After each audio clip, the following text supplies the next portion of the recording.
কারণে দাঁত যদি সকেট থেকে খুলে পড়ে আসে সেক্ষেত্রে কি করণীয় আজকে তাই নিয়ে আলোচনা করব। আসসালামু আলাইকুম, আমি doctor Syeda Fatema Mou, spine dental care Barishal branch থেকে।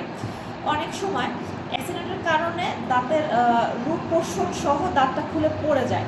সেক্ষেত্রে আমরা দাঁতের যে ক্রাউন অংশটা আছে সেই ক্রাউন অংশটাকে ধরে নর্মাল স্যালাইন দিয়ে ওয়াশ করবো। যদি কোনো রকমের ধুলোবালি থাকে সেটাকে নর্মাল স্যালাইন দিয়ে ওয়াশ করবো। কোনো রকম ঘষাঘষি করা যাবে না, কোনো রকমের হাত দিয়ে রাফলি ওয়াশ করা যাবে না।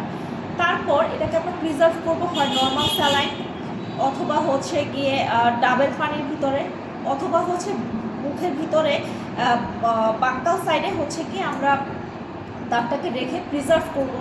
এরপর 30 থেকে 60 মিনিটের ভিতরে নিকটস্থ কোনো ডেন্টাল সার্জনের কাছে গেলেই তারা হচ্ছে সাথে সাথে এটা প্রতিস্থাপন করে দিতে পারবে।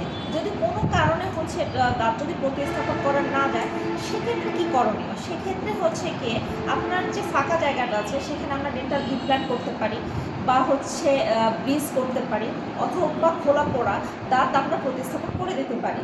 আশা করি দাঁত যদি অ্যাক্সিডেন্টের কারণে খুলে যায় বা পড়ে যায় সেক্ষেত্রে কী করবেন একটু হলেও ধারণা দিতে পেরেছে। আজ এই পর্যন্তই। ভালো থাকবেন, সুস্থ থাকবেন। আল্লাহ হাফেজ।